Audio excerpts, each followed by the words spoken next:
প্রিয় দর্শক বন্ধুরা, এই মুহূর্তের জন্য সর্বোচ্চ ন্যায়ালয়ের সুপ্রিম কোর্টের উঠে আসছে ওবিসি মামলা নিয়ে চাঞ্চল্যকর আপডেট।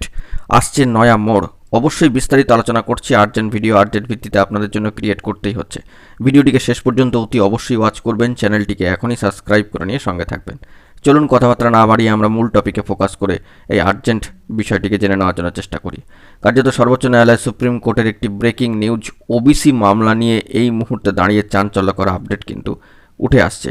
সব মিলিয়ে দেখতে গেলে সম্মানীয় বিচারপতি ডিওয়াই চন্দ্রচূড় মহাশয়ের বেঞ্চ ওবিসি মামলাটি প্রথমবার শুনেছিলেন গত 18ই জুন। মহামান্য কলকাতা হাইকোর্টের নির্দেশে স্থগিতাদেশ দেয়নি কার্যত শীর্ষ আদালত। রাজ্যের কাছে এই সংক্রান্ত বিষয়ে রিপোর্টও তলব করা হয়েছে। তো কারা ওবিসি, কিভাবে তা নির্ধারণ করা হচ্ছে বা হয়েছে, কিসের ভিত্তিতে ওবিসি শংসাপত্র দেওয়া হয় জানতে চাওয়া হয়েছিল।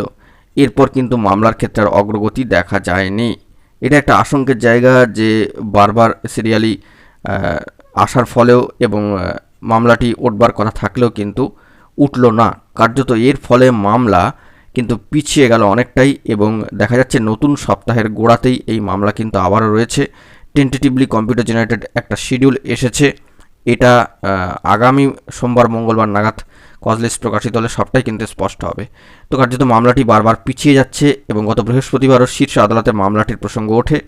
দ্রুত শুনানির জন্য আর্জি জানিয়েছেন সংশ্লিষ্ট সম্মানীয় আইনজীবীরা। তো আগামী 13ই নভেম্বর অর্থাৎ 13/11/2024 সর্বোচ্চ ন্যায়ালয় সুপ্রিম কোর্টে এই মামলার পরবর্তী শুনানির সম্ভাবনা রয়েছে। কিন্তু তখন আর সম্মানীয় প্রধান বিচারপতি সম্মানীয় চন্দ্রচূড় মহাশয় কিন্তু আর থাকছেন না। সেক্ষেত্রে এই মামলার নিষ্পত্তির ক্ষেত্রে নয়া মোড় কী আসবে সেটাই এখন দেখার বিষয়। আমরা জানি যে নতুন সম্মানীয় প্রধান বিচারপতি আসীন হচ্ছেন। তো সেক্ষেত্রে কিভাবে এই মামলার নিষ্পত্তি ঘটবে, কতটা প্রোগ্রেসিভ ফলাফল উঠে আসবে সেই দিকে কিন্তু সকলকে তাকিয়ে থাকতে হবে। তো বন্ধুরা, এখন এই পর্যন্তই। গুরুত্বপূর্ণ আপডেটগুলি পাওয়ার জন্য চ্যানেলটিকে এখনই সাবস্ক্রাইব করে সঙ্গে থাকুন। ধন্যবাদ।